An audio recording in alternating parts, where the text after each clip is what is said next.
Welcome to Blade Talk with Scab and Joe. Welcome to Blade Talk with your YouTube host, Joe Steele of the Steel Mindset, and Scab of Choir Boys Outdoors.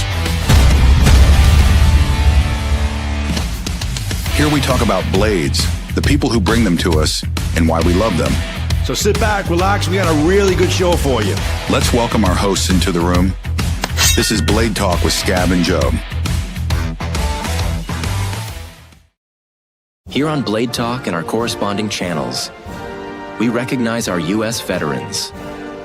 For all their sacrifices and their struggles, our beloved veterans, you're always welcome and respected. Enjoy the show. It's a pretty long intro, I got to say, but I like it. I like it. I think it's all important stuff. All important stuff. Welcome to Blade Talk, everybody, with Scab and Joe. I appreciate you guys being here. I know there's a couple people in the room right now in the chat room. We are trying something different right now. Now, I tried this with another live that I put out. We're going live right now on, obviously, we're going live on my channel and on Scab's channel, Choir Boys Outdoors and the Steel Mindset. But on both our channels, we're going live in vertical format and horizontal format simultaneously. That's some serious witchcraft shit there, okay? I got to tell you.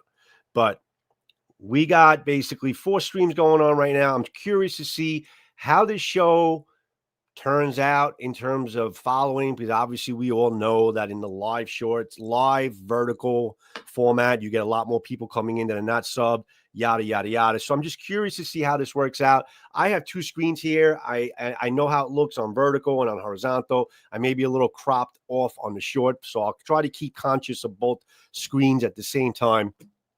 But yes, this Blade Talk, we have Jack Billings coming in as a guest a little bit later in the show from Shed Knives. He's got some important announcements, great announcements to make about some really great new look to his knife products right now. Old and new, we're going to show it all, and we're going to be looking forward to having that into the show. But we're going to do something a little different this time. We're going to basically start the show off with Scab and I for a little bit, just to get reacquainted. I haven't spoken to Scab a little bit. We haven't done Blade Talk in a little while. We're going to just get reacquainted as far as what's been going on. Scab had a big camping trip. I had some knives I reviewed, and life goes on. So let's get Scab into the room. Let's get Blade Talk kicking off, and stay tuned for Jack to be our guest to come into the room a little bit later into the show. All right, Mr. Scab, you ready to go? I got a nod. All right, there you go. How are you, Scab? I'm good, brother. How you doing? So you are now officially a knife teacher. You're a teacher of knives? I have a doctorate of knifeology. You graduated this weekend, didn't you? Okay, good. I you know how humble I am and don't like talking about myself. Not at all, never. So I'm gonna break that and talk about myself. I actually went to Doe Lake in Umatilla, Florida, to Rewild Outdoors' gathering. Sean Strickland, Rewild Outdoors. And on Friday, I got to teach a class on how to choose a knife. I just posted the video, so anybody interested, check that out. We had Stephanie Beeson was there from Naked and Afraid. Her husband joined her. We had Blackie Thomas. Dave Canterbury was there. I got to interview Dave. That was really, really cool. We had 9 or 10 awesome instructors, Joe. And me and Megan were talking, we got to get you down. We'll have to put you in a hotel. But we got 9 or 10 instructors, and I wished I knew all. I remembered all of them right up until we come on, but it was an awesome time. And then 2 weeks ago, man, I went to Blackie's and I got to meet JR for the first time ever. Yes, I haven't spoken to you about that at all yet. So how'd that happen? How'd that work out? Bro, it was the hottest weather we've had. The first time we ever had gnats everywhere.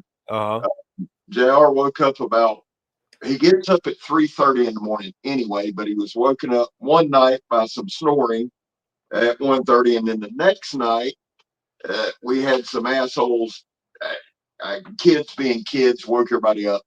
But I got to tell you, man, it was awesome. Blackie Thomas, if y'all have never been, it's open to everybody. All you got to do is mind your P's and Q's. It ain't hard.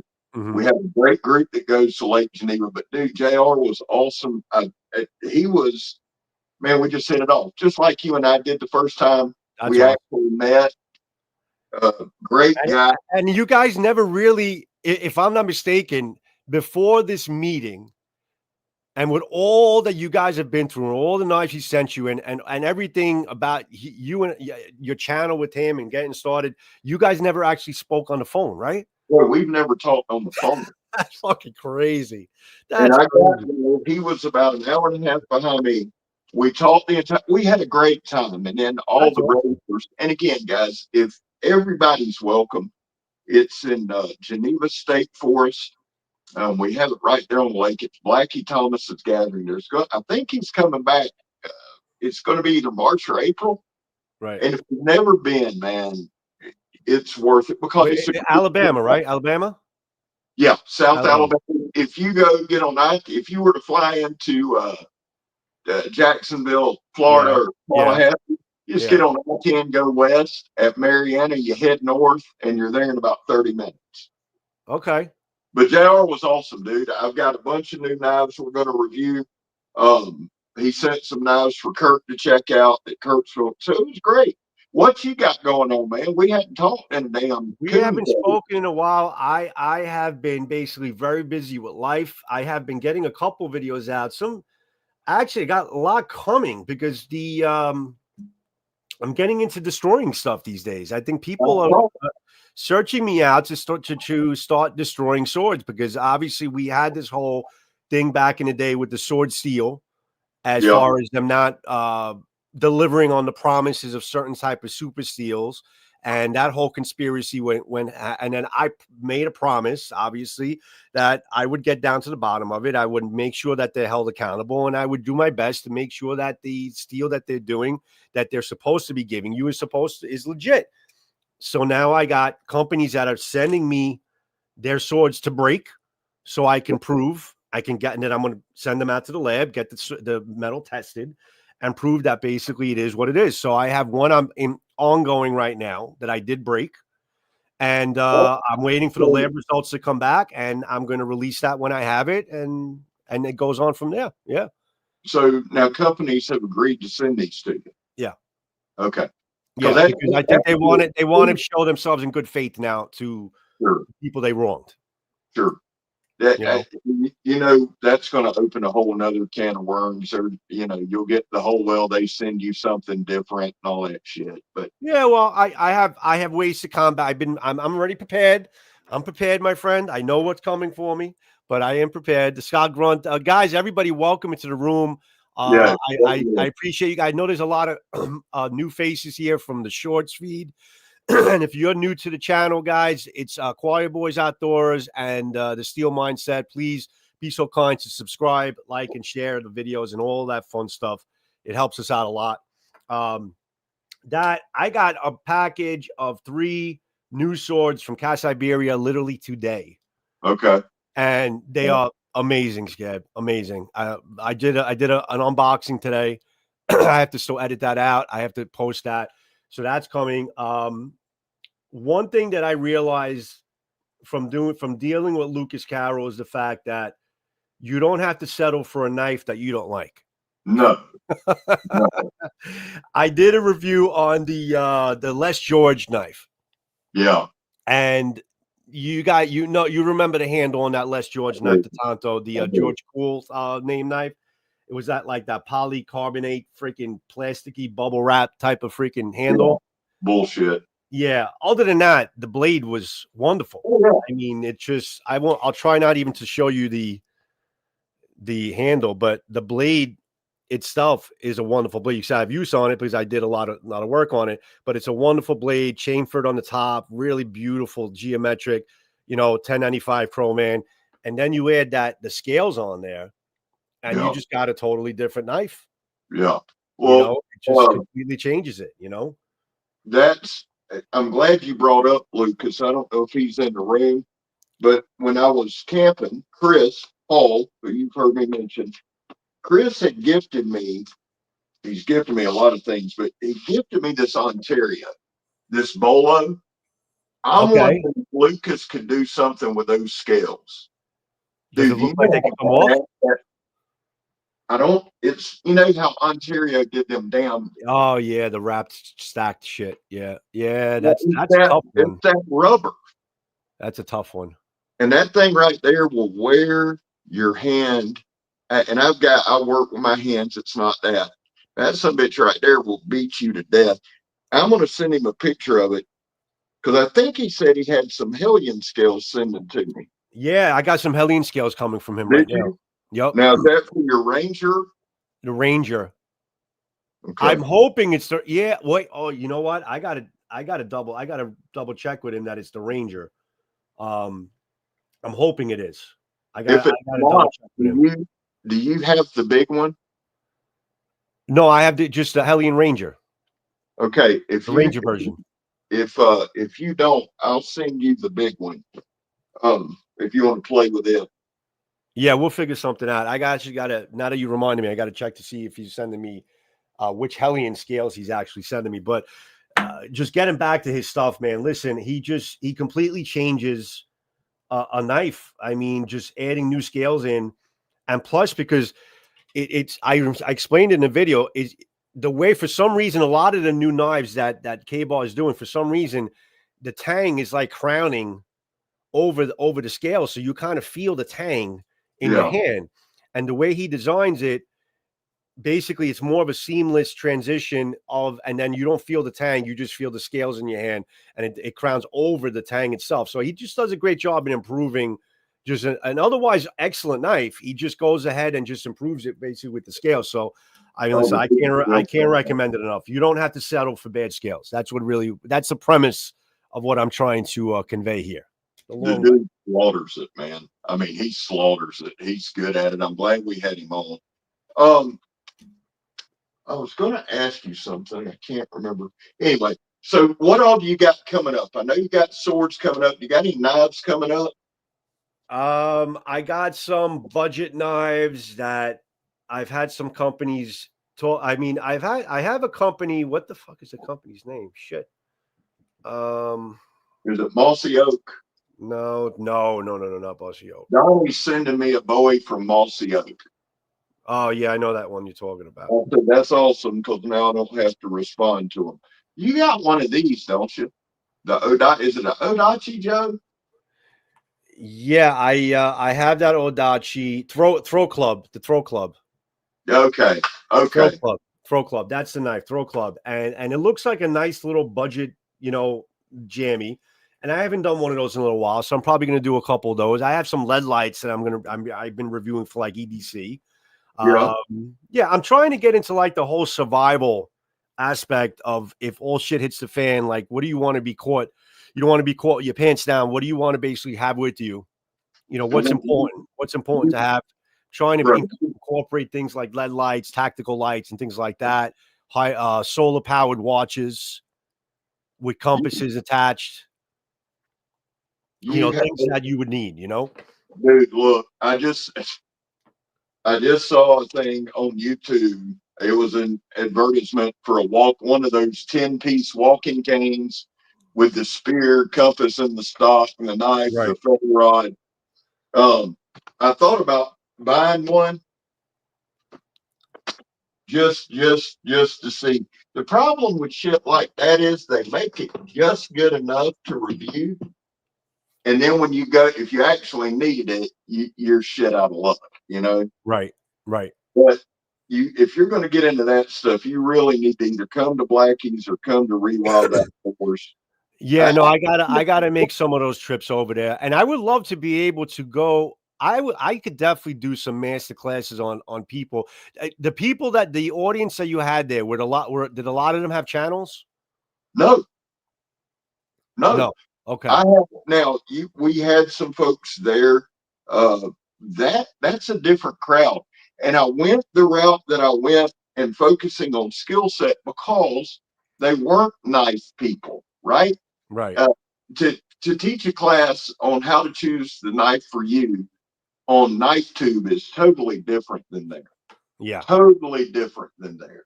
Um, I had a lot of young folks there. We had a lady with her two granddaughters there. They camped there last year. I gave the two girls, I gave them both more of fixed blades, and I gave grandma that Rosecraft, the one Oh that yeah, you that was got. cool of him that he donated those knives, man. That was really cool Well, of him. I gave her mine. I gave her one of my personal. But what's the Rosecraft fixed blade you liked a lot? I like the MA12, the last one. No, the fixed blade, Bubba. Oh, the fucking fixed blade. Oh, the fixed blade. I liked the Chase Snyder one, whichever That, one that was. that's the one I gave her. The That's the Chase one I gave. Snyder one. I like that Chase Snyder one. And let me say this because you mentioned it, and I would be terribly remiss, guys. Y'all check out Rosecraft blades. Now listen, here's the deal. I'll cut on camera every day with Rosecraft. I hit up Andy 3 months ago and said, "Hey, brother, that event that I went to last year that you so graciously donated knives, I'm going back." He sent 34 knives. He sent 30 slip joints, and he sent 4 fixed blades that they were able to raffle and give away. And Sean's got some giveaways coming. I had a box of Rosecraft, so shout out to Rosecraft, man. They were kick ass.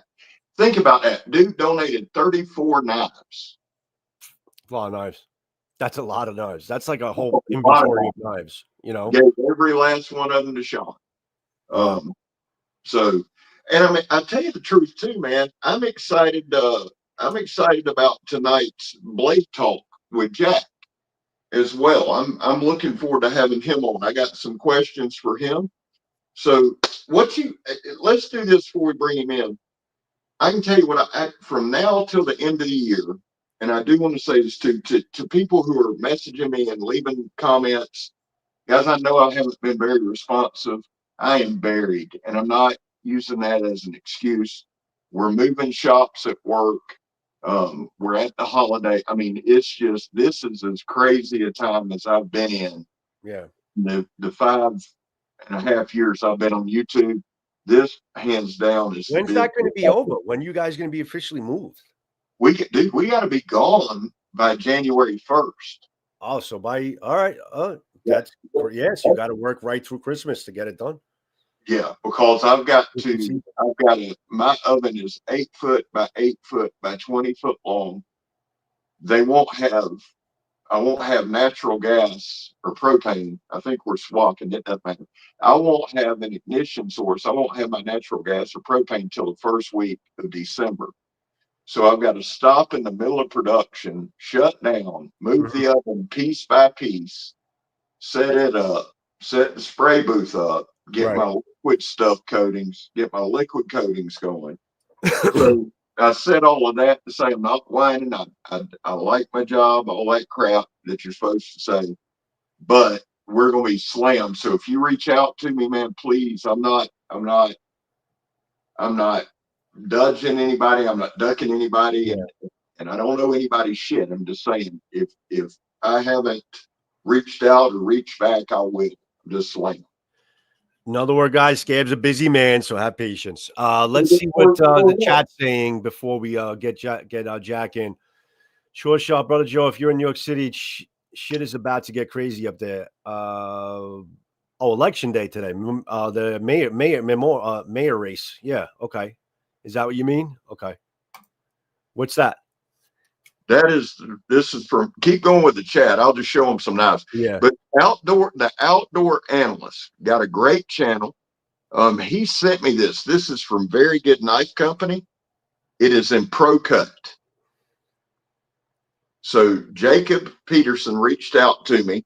They wanted to get this over to me. It's collaboration somehow with Jacob Peterson, outdoor analyst, and of course Jacob from Very Good Knife Company. And anytime I can review one of his knives. But this is the Pro Cut. This is the new metal that's going to replace the last big thing. Okay. So I'm excited about that. Got that. Steve had that knife, and he says the same thing. He says those rubber hand guards, saw grunt. Steve had rubber hand guards crack and wear off. Yeah, and it'll beat the shit out of your hands. Yeah, bro. I never we saw grunt. Steve's such a fucking amazing dude, man. We gotta have him on, man. We gotta have it. Steve, I want to get you on Blade Talk. We got to talk, man. The dude lives across the river from me. Did you know that? Where's he live? Across the river from me. No shit. We got to hook up and throw some knives or do something. Or when you come down, those sunrise pictures out every freaking morning, man. What a pleasure. He makes Florida look like it's fucking paradise. Jesus Christ. Well, if you come down, we got to get over there and see him. Absolutely. I would love to meet Steve, without a doubt. Without a doubt. There's a lot of Floridians that have channels. Well, I wonder why, because you guys have such freaking relaxed fucking knife lords there. This is the TRC. Should we bring in Jackson? We've been on here about 20 minutes. Bring Jack in. Yeah. So listen, it's always a pleasure to get American knife companies, especially the smaller American knife makers. And Jack's one of them. He started at a young age. When did you start, Jack? Like 17 or something like that? What are you, like 18 now? What are you? How old are you? So we'll ask him. So he's can't come a long way. And he's going to introduce basically a new style of his knives. And I think they look pretty damn ass kicking. I'm going to show them on screen. He sent me a couple pictures. So if you're ready, Scab, and if your cat's ready, let's get Jack into the room and let's bring our guest in from Shed Knives. Let's bring in Jack Billings from Shed Knives. Mr. Jack. I'm clapping. My friends, how are you guys doing? How are you, my man? How are you? Thanks for hanging in the backstage with us for a little bit. Of course. Yeah, good to be here. It's been, 2 years since we all got together. Imagine that, man. 2 years have passed by. Yes, it has. So what have you been doing for the last 2 years, my friend? If I told you everything, we would be here for a long time. We'd be here for 2 years. But the high points, my goodness. Well, moved shops. We're now in a much larger facility here in southern Delaware.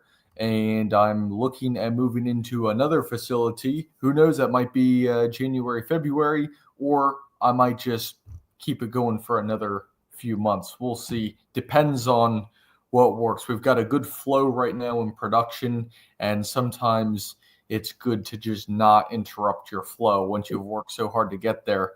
And then the quality of the knives obviously has increased every year. Next level, next level, next level. And Scab, you just reviewed the 2025 sheep's foot. And I need to send you a 2026 because just the comparison between those two, you're going to be like, what in the world? Where are they going to be in another year, another 2 years? So, yeah, we're just making it happen. Let me interrupt you there. Let me say this too. I need you to send Joe something. I want to pick Joe's knife. I want to pick that one. But look, I want to compliment you before we get too far into this. Remember when I did this knife? This is the one with 23. The yes. 23. We talked about grind. Mm-hmm. You heard me, and I can tell. It's not just the grinds, Jack. Your sharpness has gone through the roof. This is they look similar.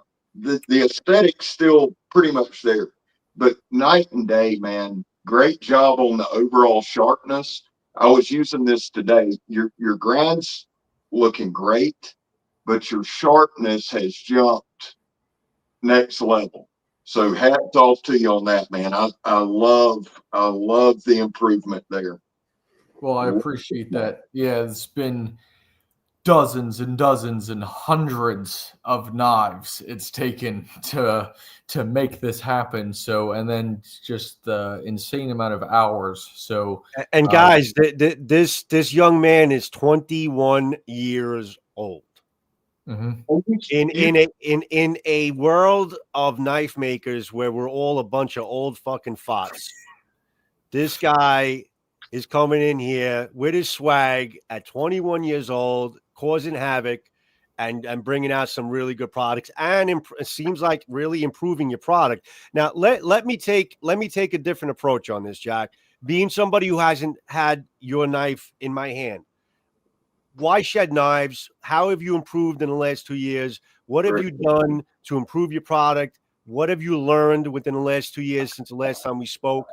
And why do you think that your product at least is better than when you first started?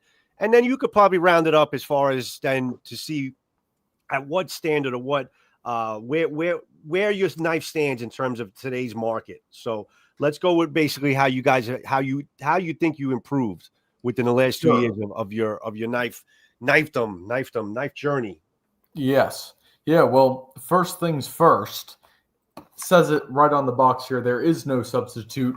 There's no substitute to Shed Knives. And we see that through these few adjustments. And what are those adjustments? Good question.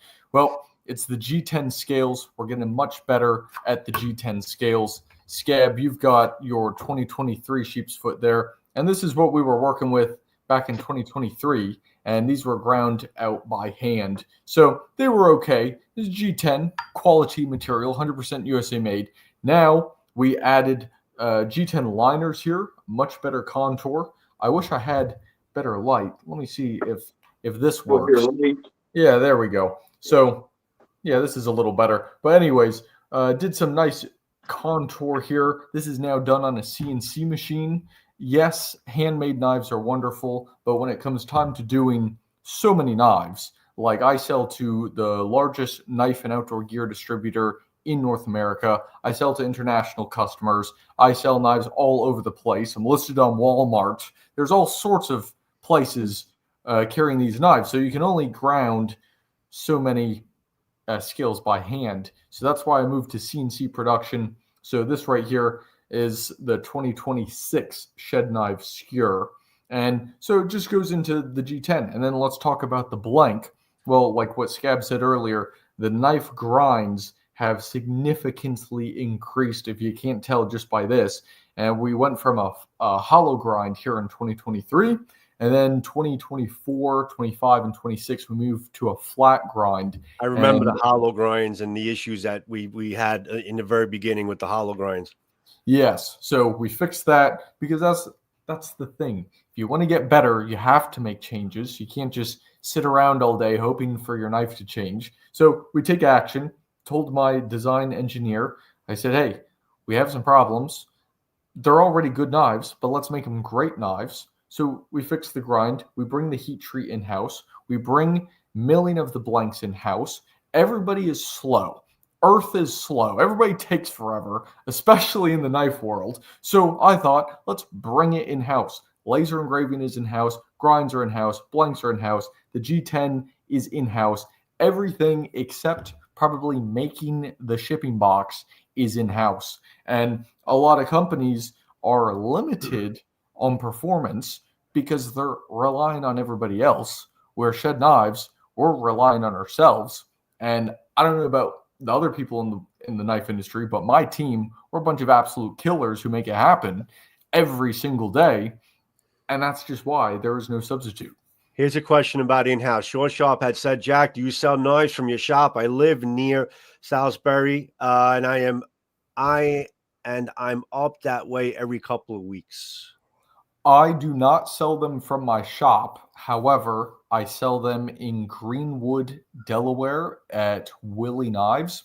They are a fantastic dealer, and they've got a few of the 25s, and they should be bringing in some of the 26s here soon. So you can go check them out in person. And if you're interested, send me an email, sales@shedknives.com. And hey, if my schedule is free, I could even meet you there at their store.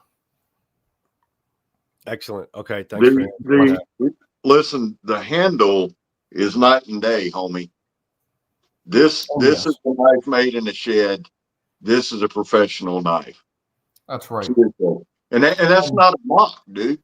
Oh, of course. Saying, you brought it up.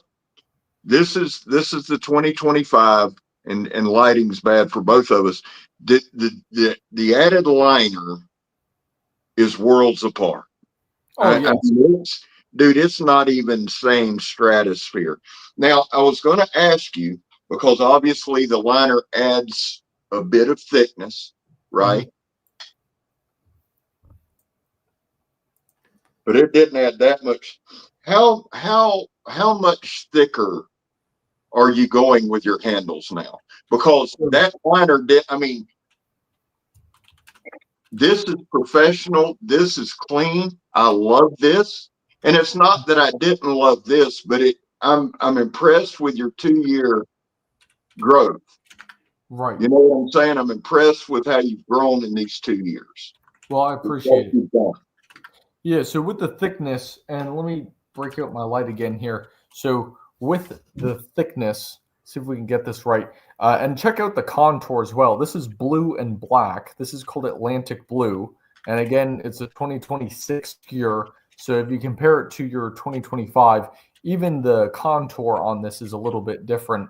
But the thickness, we keep the thickness for 2026, same thing as 2025. It might be a 1/16 of an inch thinner as possible, but for the most part, it's really the same thickness. It's not a significant difference in terms of that. But when it comes to the contour, the new knives, just the edges and everything, because I had a lot of people say that online the knives look blocky, looks like a Lego set, blah, blah, blah, all this stuff. And it's like, yeah, you're right.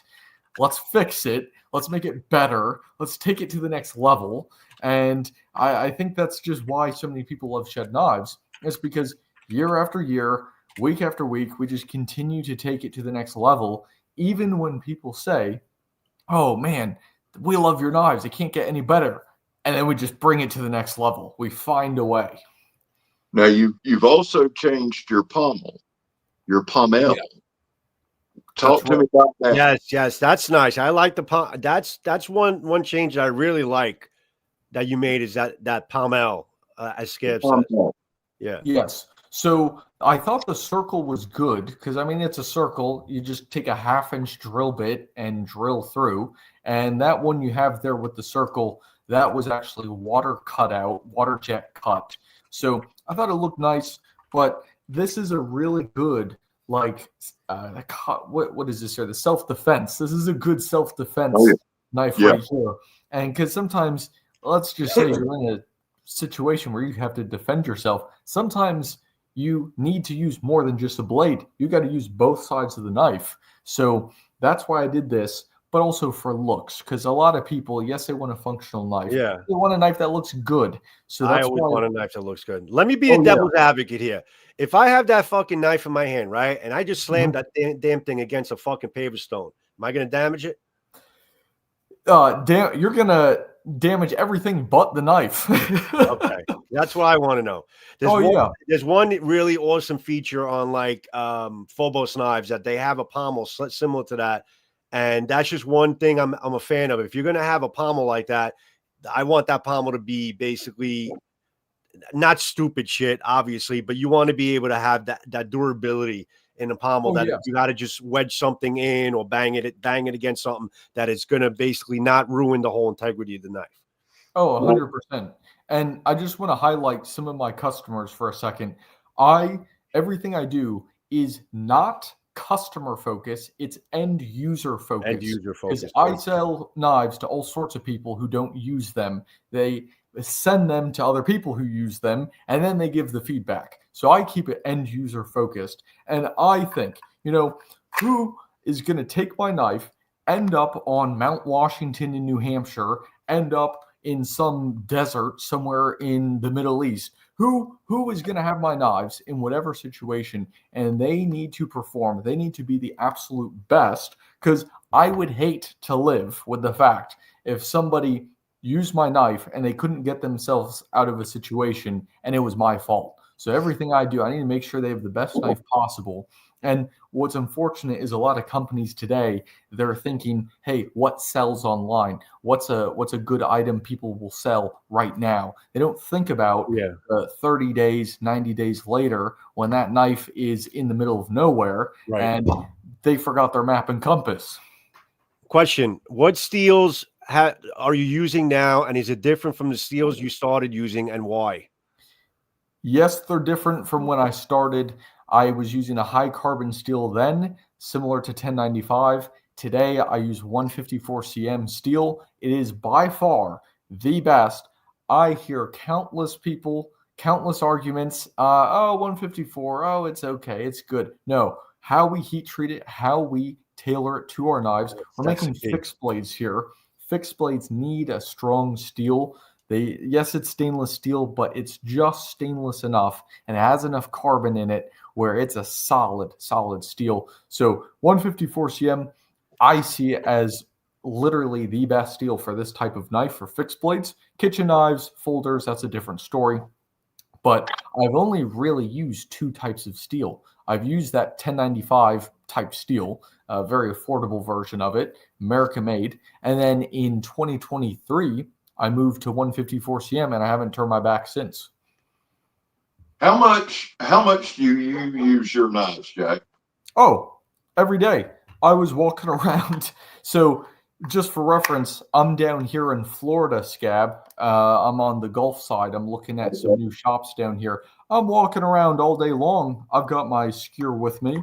And when I'm not carrying this, this is more of my day-to-day shop knife.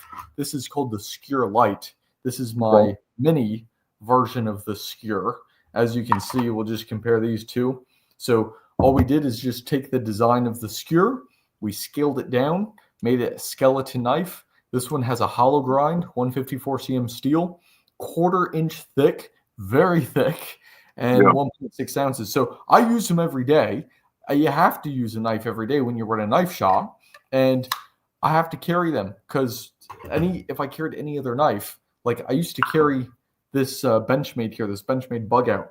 I used to like them until I started carrying the Skewer Light, which this will be an updated version for 2026. This is a 25 coming out with the 26 here shortly. But I traded in my folding knives to carry the Skewer Light or the Skewer because they just work better. Right. I'm a pocket fixed blade guy. I took the sheep's foot with me this past weekend. I can tell you, I didn't take the 2023 one as anywhere really. I did the review and I liked it, but the 2025 has resonated with me. I used it today. I keep it in the car. I did the review and I threw it in the car, but I don't say that like it sounds like I say. If I put a knife in my car, then I use it, and I absolutely 100% use a knife every day. I do not.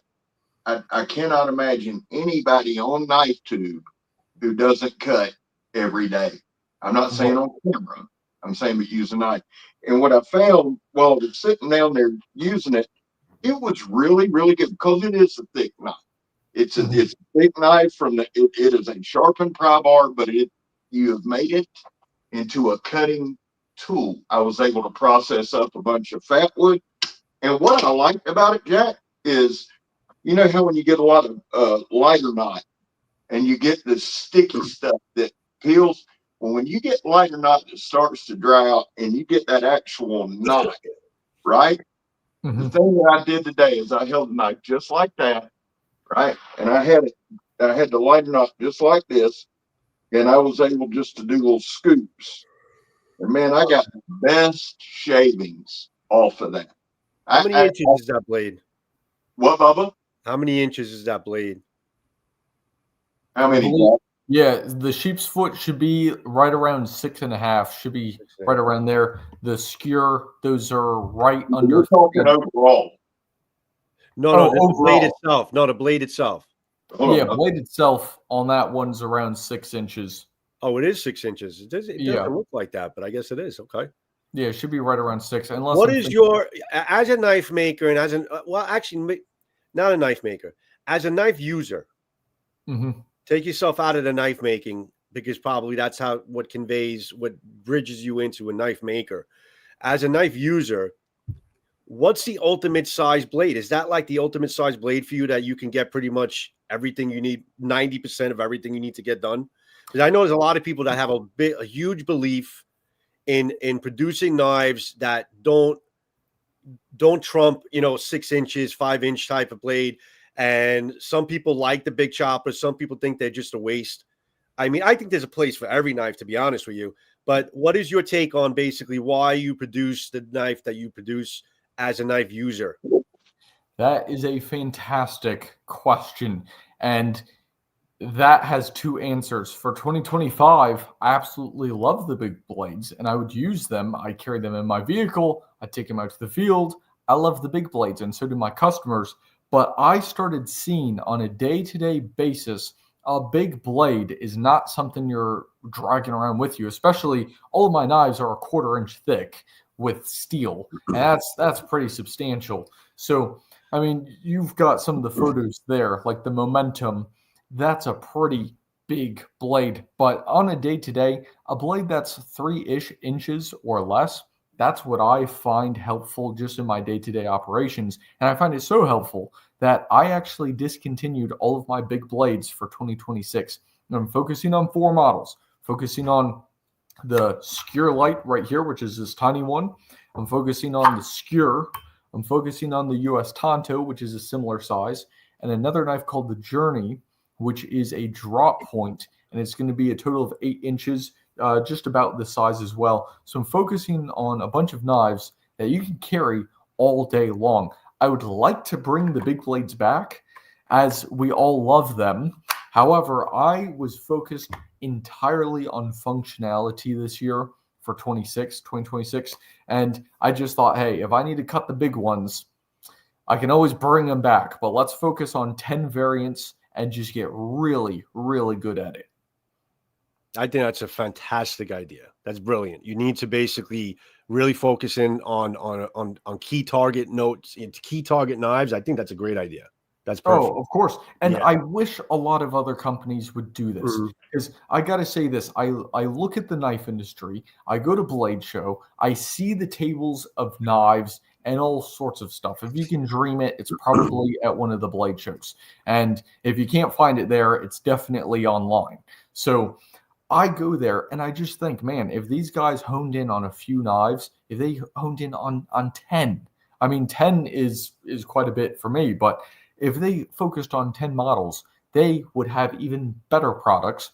And I think that's why the knife industry, in my lens, because I see the backside of things, I think we are so under, just we could be so much better because everybody's focused on everything but the end user, everything but a few knives. I just focus on what works. I don't think anybody thinks about the end user these days in general in life. It's unfortunate. Yeah, it's unfortunate. In this country, the end user is fucking last to be thought about.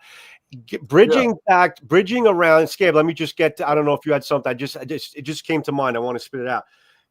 Given that what you just said about basically looking at the knife industry in general and seeing basically the negative, I want you to talk about the positive. I want to know, as a young guy, I mean, you are young, growing up with knives, being enthused about knives, wanting to be a knife maker as you got older, what brands, companies, and or designers have influenced your decisions, or do you look up to, or do you look at them as basically as somebody that you admire what they do?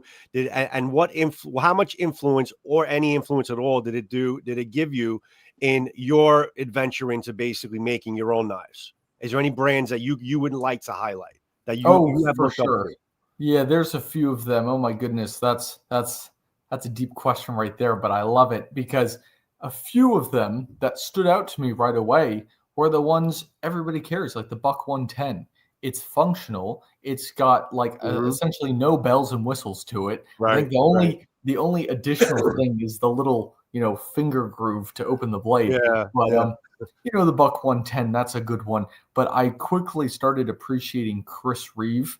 And yes, Chris Reeve knives, but Chris Reeve, the actual maker. Yeah, because I love watching factory tours. As a kid, I think I'm sure you guys remember the show How It's Made. I'm an only child. All I would do is either build stuff in Legos, make stuff outside, play in the woods, or I'd be watching How It's Made. I didn't watch anything else except How It's Made. So it's just kind of ingrained in my mind.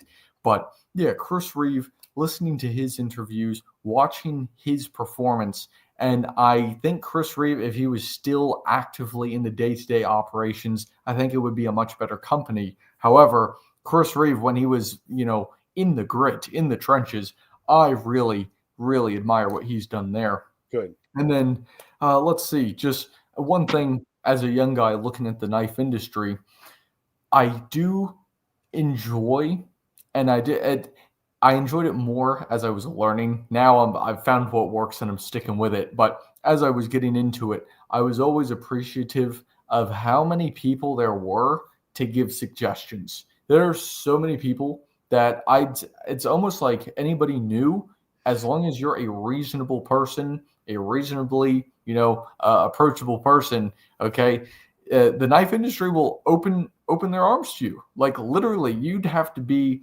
like some complete idiot for people to turn you away, and they just push you to some other part of the knife industry. So you can't be more correct. I mean, SCAB knows. We've had the big wigs on. We've had Curtis Levito from Spartan Blades. We've had Greg Medford. All those guys are just basically, they're just humble enough where they'll try to help everybody out. If you're able to reach out to them and talk to them, I mean, they're always, especially if you meet them in Blade Show and you need some advice. I mean, they're always willing to help new knife makers out. I mean, it's that type of industry. I mean, it's just everybody's kind of just, they're there for each other, which is good. And that is good. I have to highlight two people. Number one being Lynn Thompson. Lynn Thompson, oh my goodness. I think that's part of why I started making knives was watching Fortune Fire coupled with Lynn Thompson chopping pigs' heads off. Like that really he's the GOAT, man. Seriously. And we talked at Blade Show. He came to Shed Knives, came to our booth. We got a photo together, talked quite a bit, loved the knives. So he's an awesome dude. And I just think that's absolutely wonderful. And then recently, Greg Medford has been recently, as of 2023, I got to chat with him quite a bit. And man, he I think gave me more advice and more conversation in the actual running of a business and how to be a top performer, because there's only so many top performers in the industry. There's only really a handful because they're top performers. And I would throw Greg Medford in that boat and just how he is. I'd say he's like the Donald Trump of the knife industry. Everybody hates him, but we wouldn't have it without him. So, so I look up to some of those guys, and I just want to wrap up the question here with some other knives. I do, when I was first getting into big fixed blades, I like K-Bar. K-Bar really, really spoke to me. I mean, if a branch of the military, the Marine Corps, is carrying your knife, you must be doing something right. So the K-Bar, I like the K-Bar Kukri the best. That jumped out at me. And then you see some other brands like SE, Tops, those guys. Okay, I'd say I'm more like competing with them at this stage. And it's the same thing. I do think they could bring themselves to the next level, but that's what Shed Knives is here. We bring ourselves to a new bar, raise the bar every single year. And that's what we're here for. Yeah, excellent. Thank you. SCAB, go ahead, man. Well, the biggest thing, son, is this. You do you worry with you, let them do them. Yeah, but I'm going to tell you, listen to me, son. Mean what you say and say what you mean. And if you tell somebody you're going to do it, you do it, or you get on the phone and say, I can't do it. Yep. Don't let ego get in the way. Ego's killed a lot of people. It's killed a lot of, and Jack, there's nothing wrong, as bad as it sucks, with getting on the phone, because I'm going to tell you, it's better for a customer to be mad at you for the first 5 minutes. Yep. Then you tell them what they want to hear and you lose them. I think you're on the right track. I think you're on the right path. I like the way you're narrowing it down. I do want to see you go back to the big knives, and I want to throw something at you for future. Stick to your plan. And I don't know why, but this knife, when I walked in the room, when I walked in to sit down, I love that. I want to see you do something like this. What is your, now, not not till 20 when you get this other nail dialed in. But I picked this knife up and I said this would make a great shed knife. Just the size, you'd have to bring the knife to it, right? To it. But what is the largest knife you can manufacture now? Largest right now is 14 inches. The largest I made, I think, was 13. And that was because any bigger, I'd have to start ordering. Well, that's with the much tang. larger That's boxes. the whole plate with the tang.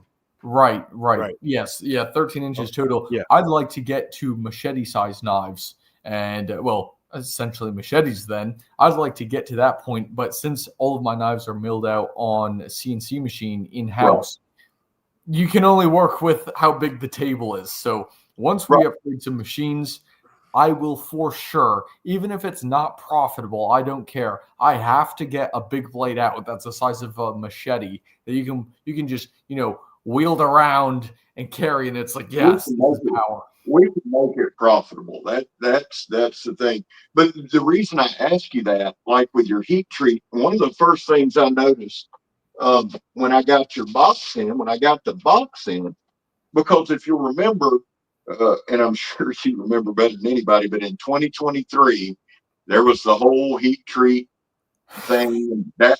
But as soon as I opened it this time, and I don't know what drew me to it, you're doing your heat treat in-house. Of course. And I mentioned that earlier. What brought that about? Because that I'm proud of you for, but what brought that about?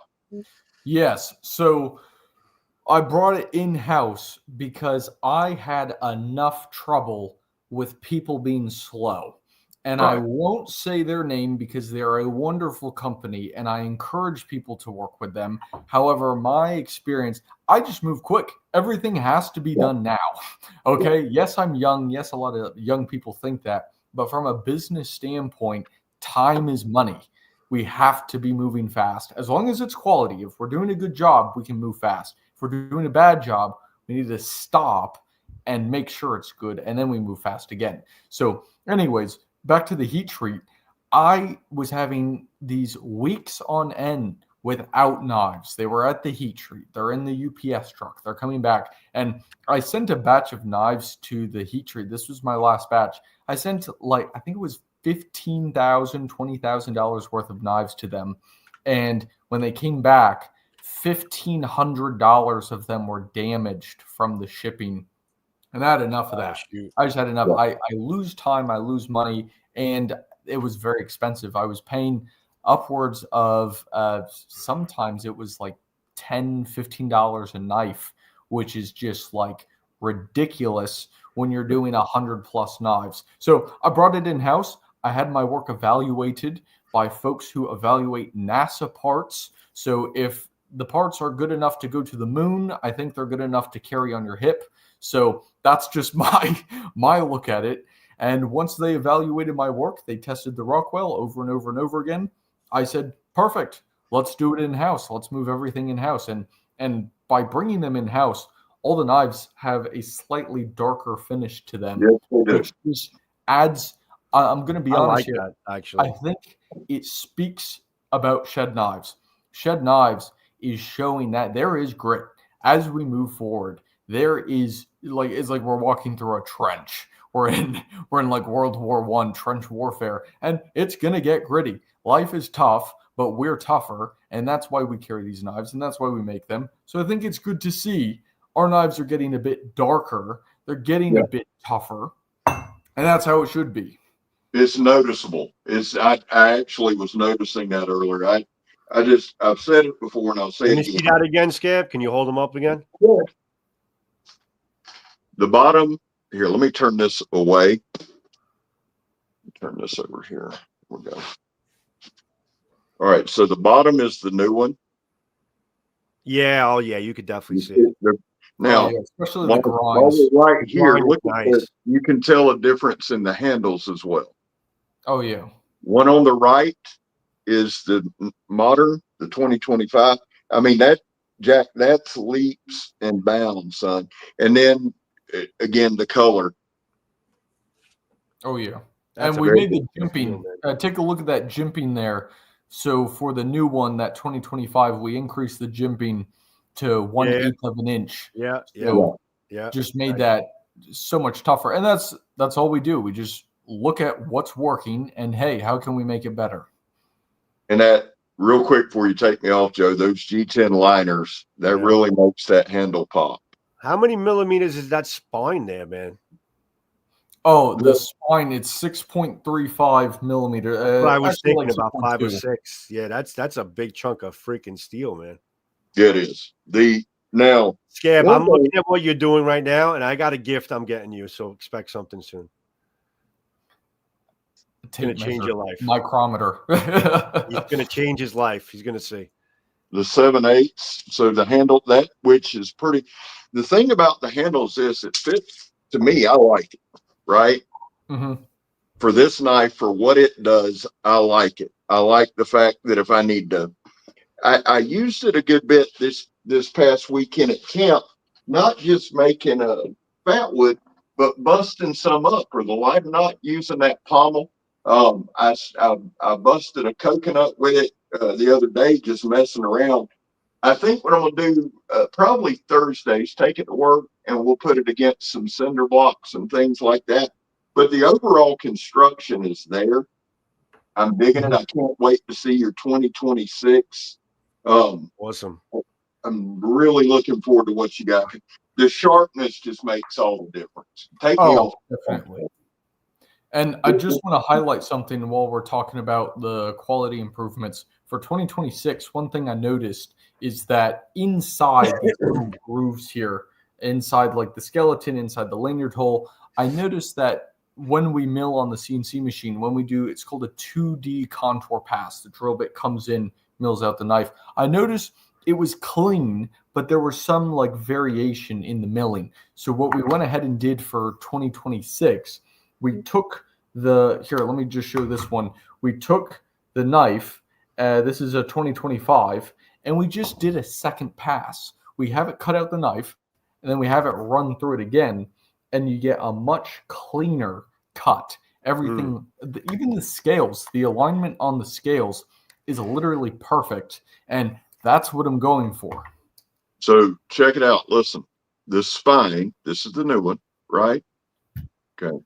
Yes. This is spine that you cut out, right? This is clean, and I carried it today. I have a knife that's between $300 and $400 that looks like shit compared to this. Seriously, this, Joe, what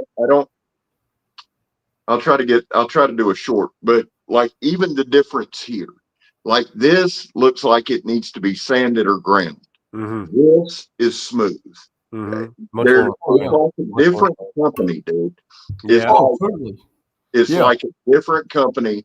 It's like you nutted up, you knuckled up, and you've made just vast improvements.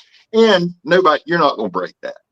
And somebody like, send it to Joe X. I'll send him this one. I have no problem with it. And that's the thing. I've been talking with Joe X for literally a couple years now. And I need to get him a knife. The thing is, why I didn't send him a knife before is because I was like, I'm coming out with a better one here in like a month or two. And then I'm testing, and I'm like, you know what? I'm designing a new knife. Let me just send it. You're always looking ahead. I just got to put one in the mail. If I could interrupt, Michael Snyder, thank you for the gifted membership, my friend. I appreciate it, buddy. Thank you. Good job, Michael. Yeah, Jack. Yeah, so, and then I just want to highlight a few of the internal things, a few accessories that you get. So the Kydex sheath here, okay, we even upgraded the Kydex sheath. Let's go ahead and compare the 2023. So the Kydex sheath has been the last thing to be improved. I was using the same processes in the fall of 2022 as I was just a few months ago. And I thought I change everything and make it better every single year. Why has the sheath not changed? So I went ahead and I made the sheath CNC milled out, so you can see. And if you don't mind, could we go to the full Yes. view here, Give me a just to get a closer second. up? There we go. Okay. So we can even see just how the indent is with the knife. This one just stands out so much better. It looks really nice in here with the 2026 here. So clicks right in, just the fit and finish. Yeah, you kind of see like the actual shadow of the blade itself. That's right, and that's what we want. Kind of like what the K-Bar did with their new slabby. I like that. That's a really cool one. Yeah. So, and then I did one in red here, just as a sample. So the red looks pretty good. I think we. Yeah, I like that. I'm a big fan of that. I like that a lot. Thank you. Yeah, and then also the clip. I partnered up with Matt over at Discrete Carry Concepts, and I was using Kydex clips. And so let's go ahead and highlight this here. The clips, these are made by DCC, Discrete Carry Concepts, and I'll show off the sticker. I actually, literally while I was waiting to get on here with the podcast, I had a friend text me. He's like, "What's with the sticker? What's this for? Is this a self-defense map?" I was like, "No. I mean, yes, but no, it's just the logo for the clip." So Matt and the team at Discrete Carry Concepts, absolute fantastic job. I've never talked to somebody more passionate and more knowledgeable about these clips, and they are absolute top performers. And that's what I want. I want people who are the best in their field, and we can all come together. Yeah. We can all use our resources, and me, who's somebody who's really good at making knives, we can use the best of the best and make the best knives on the market. Versatility and carrying is very, very important. I actually just did a revisit that I'm going to be posting probably after this live, a revisit on Fisher blades. And I love the type of carrying options that they give you and the quality of the carrying options, because people are very into basically how they're carrying their knives. I mean, the biggest mistake that K-Bar made with the great knives that they came out with is the fact that they didn't include any carrying options on it. Nothing fucking included. And people yeah, it's a great knife, but how the fuck am I going to carry it? And I got to go spend more money on something else. So if you can kind of always have that in mind, again, the end user, that's what they want. People want to be able to know that they can do a scout, they could go to vertical, they could change things up a little bit. I would love for you to maybe think about maybe some leather. I've thought about leather, and I gotta say, I think your knives will look amazing in a leather sheath. I'm one of the few guys probably on the planet that cannot endorse leather.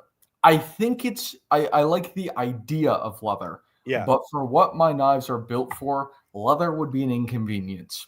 It would negatively impact the end user. Now, most people are not going out on like the TV show Alone with my knife. That's not most people's reason of purchase.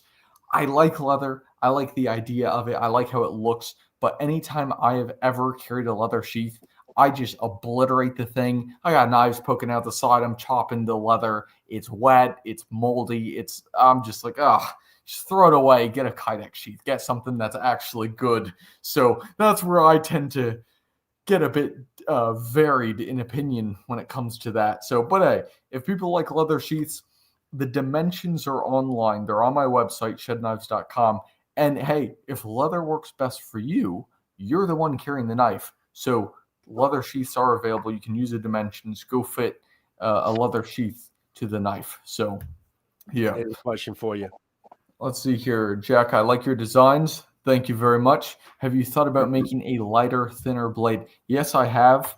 And it's the 1/4 inch thick skewer light, which will be coming out for 2026 again. This has been a very popular knife, but I feel like you're referencing the blade thickness, and will we do a thinner blade stock? And as of now, no, simply because we're focusing on the heavier duty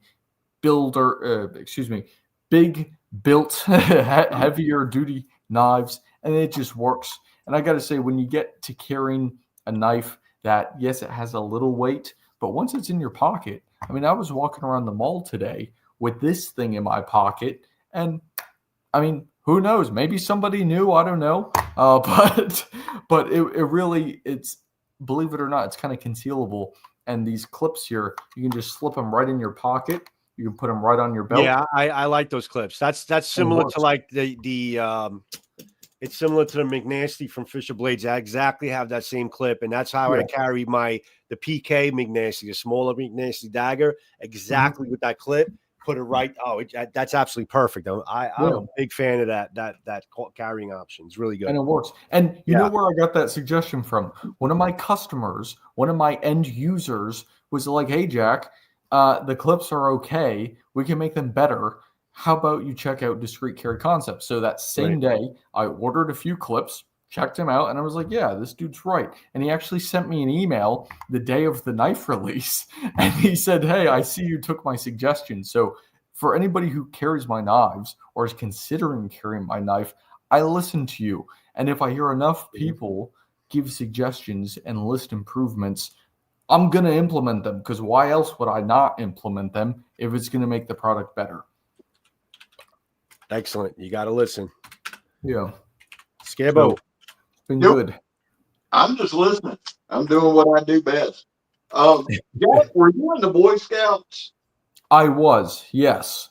Yes. Cub Scouts and Boy Scouts. How much of that experience has influenced your knife world?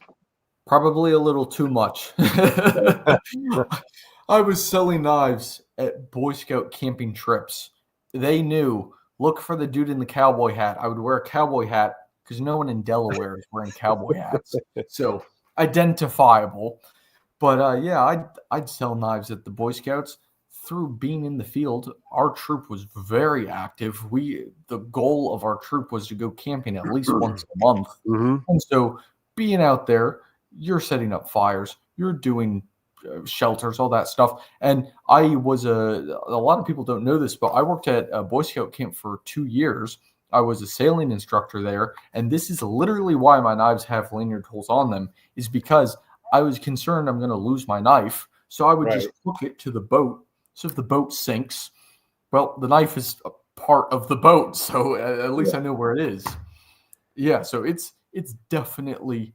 I think we should do a poll, Scab. I think we should do a poll and see how many knife makers were actually Cub Scouts, Eagle Scouts. How many made Eagle? I would love to know if they have a history, because I can honestly see how that would definitely turn anybody into a knife maker, or a camper, an outdoorsman, or something like that. That's kind of an interesting question. I like that. That's cool. When I first went to Blackie's, right, there's a lot of gentlemen that go there now who are retired or former Scout masters, right? And it 100% influences how they use the knife, how they handle the knife, how they accept the knife from you. You learn all kind of things from these guys. They've taught my grandson and myself knife safety. I mean, that is just a deep-rooted background in knife use that we don't see anymore. And it plays, Joe, to the class that I was teaching this past Friday. Right. Skill set when choosing a knife, right? And I had to. That was my topic: how to choose a knife for you. But I had to teach it not to knife tubers. It was people who, we had folks first time camping, second time camping, and I was watching. I could just about tell you who had been either in the Scouts or in the military, right? Yeah.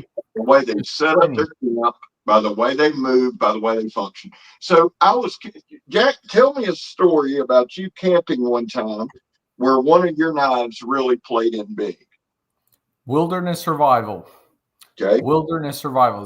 So for any of my scouters out there, you may know this. You have a merit badge program you can take. It's called Wilderness Survival. And I would take it every single year. You can only get it once, but I took it every single year. I just love this. And one of the things they would do is you have to go. I don't know if this was in the manual, if it was like word for word, but this is at least how this scout camp operated. They said Friday night, or what was it, Thursday night, something like that, you're going to head into the field. you need to build a shelter, and you can only bring like 2 things. And so my 2 things, I brought a flashlight, and you could bring your knife. I guess that was our number 3, but that was just a given. Okay. Wilderness survival, a knife, it goes hand in hand. So I'd bring my fixed blade, I'd bring my flashlight, and I bring a tarp. Those for me, I can live anywhere in the world, at least that I think, with those 3 things: a knife, a light, a tarp.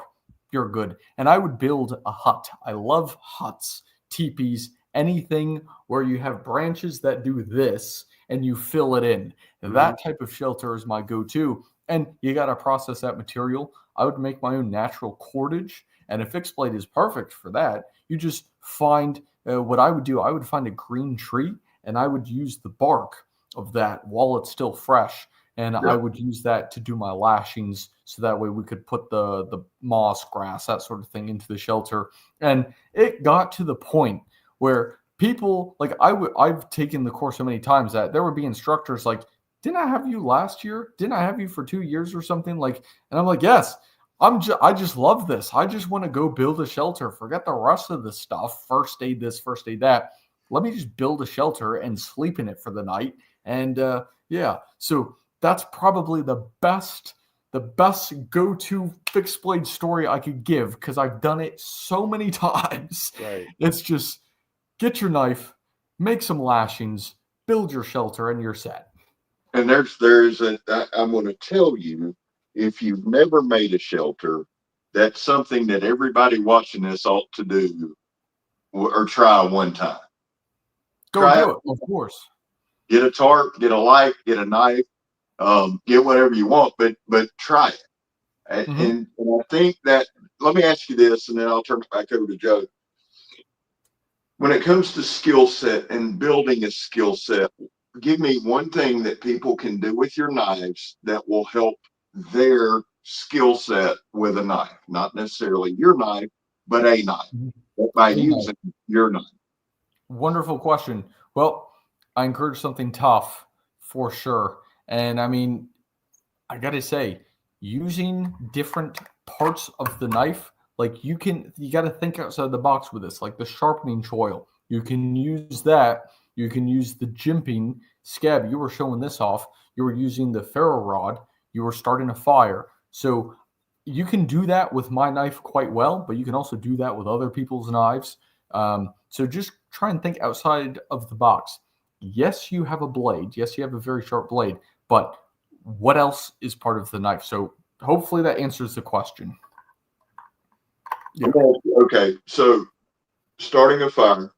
What about a tri-stick? Have you done any tri-sticks with your knife? Tri-sticks. Tell me that. Describe like traps. Morse Kaczynski. I'll show you one. I have one made. Hold on.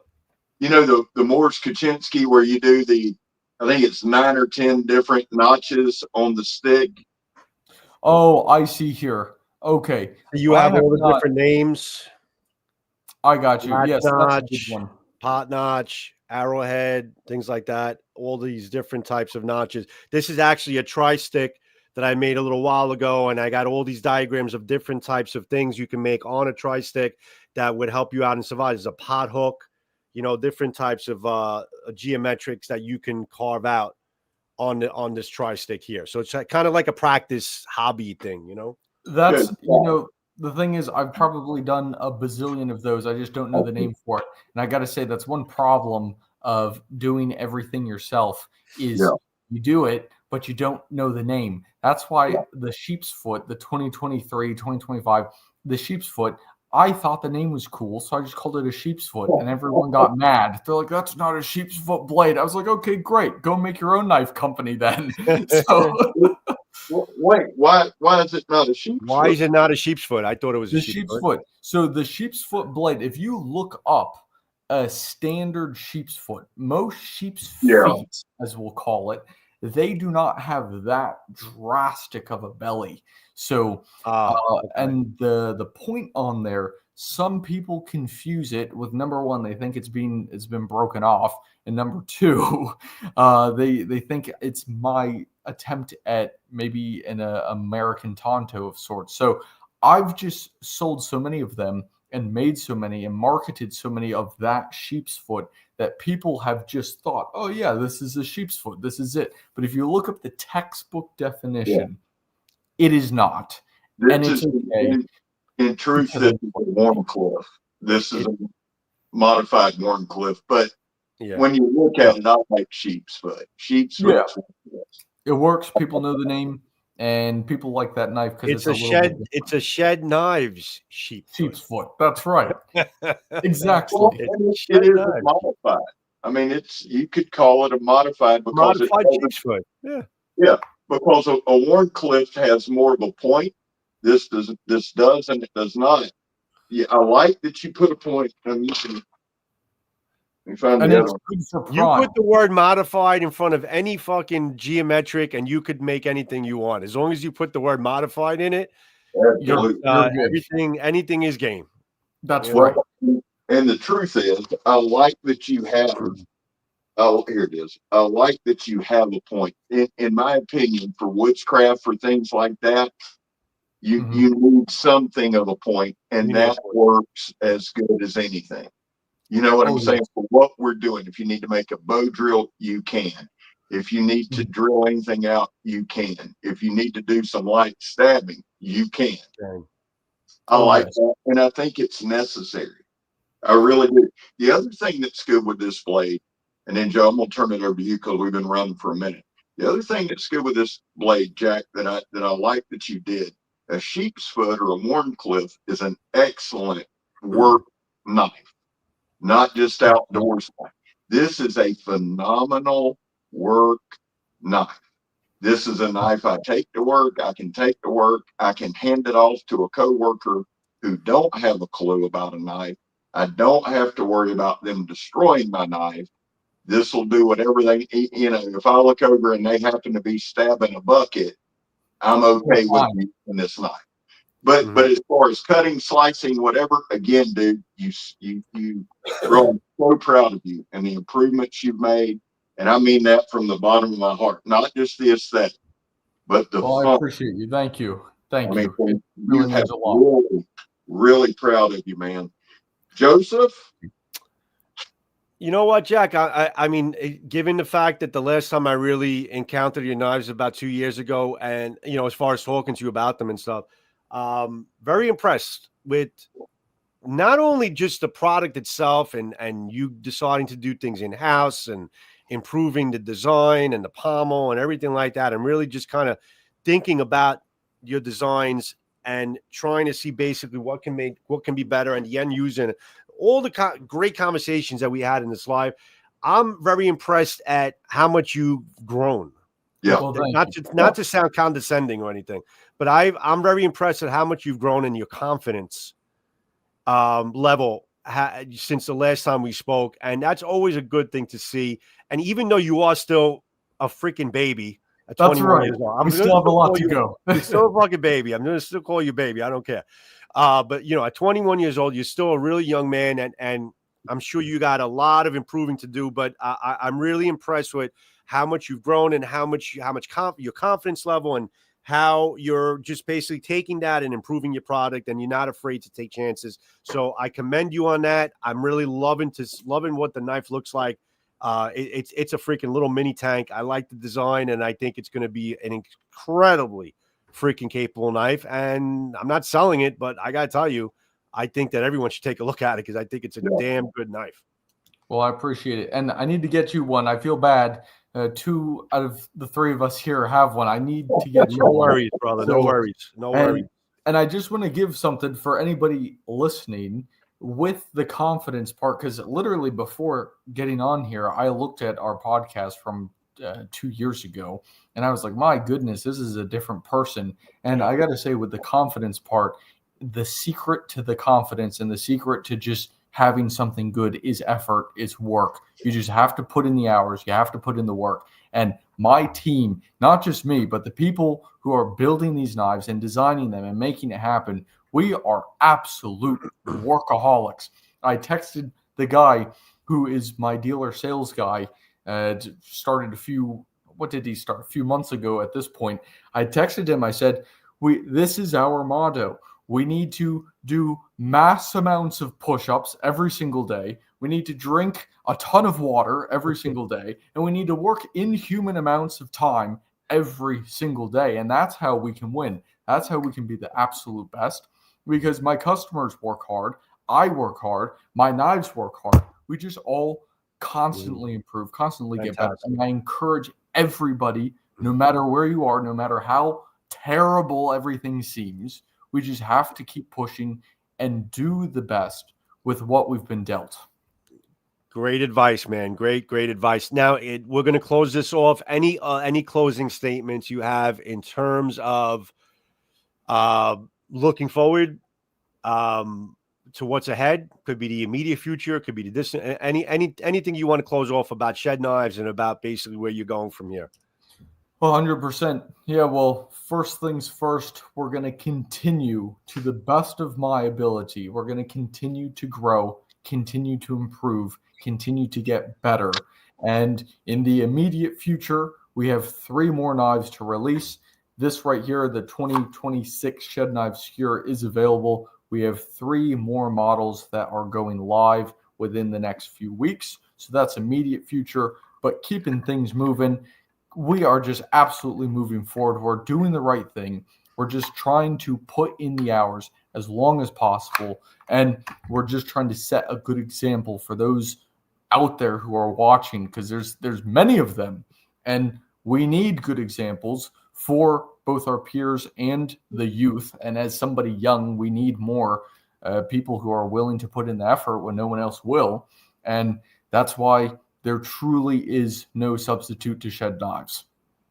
That's all I have to say. Thank Fantastic, you, Jack. Much appreciated. And yeah, just it's like I said this a long time ago. I'll say that now. It's just great to see, young men your age basically doing what you're doing in today's day and age, because it is an inspiration for others to kind of follow in those footsteps. Because listen, the more people that are in the trade, the better the trade's going to get, the better the competition's going to get, and the better the product is going to get, and the more long lasting it's going to be for all of us old timers who really do love knives. So it's always a good thing for people our age to see people your age kind of getting into the trade. So I'll close mine off from there. Anything you want to add, SCAB?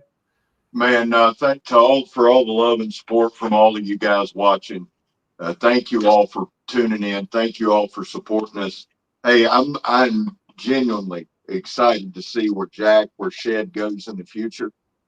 Joe, that's it for me. Close us out of here. Fantastic. And for all of you in the chat room that have been joining us on the vertical short lives that we're experimenting with today, I appreciate you guys being here. I can see who's in the chat room from the vertical lives, and I see there's a lot of unfamiliar faces that I know, but they're joining us through the shorts feed. So that's kind of pretty damn cool. So we appreciate you guys being here. Thanks for everyone that commented. If you have any questions for Jack, please feel free to comment on any of our channels, and I'm sure Jack will be able to answer questions for you. We'll monitor that for him. We'll get the questions over to him. And if you are not subscribed to our channels, please do so and help the channels out, as you know. And check out Jack Billings of Shed Knives. He's on Instagram. What's the Instagram? Instagram, shed.knives. If you Google Shed Knives and I'm not the first 6 pages, I'm doing something wrong. So Shed Knives it is. All right. So you can find them on social media. You can find them on Google. So thanks, guys. Much appreciated. And Jack, stay in the room while I close it out. And have a great night, everybody. Until the next Blade Talk with SCAB and Joe, I bid you farewell. And go out and get yourself a knife, a sword, a blade, man, and go enjoy yourself. Have a good one, guys. Have a good night. Ciao.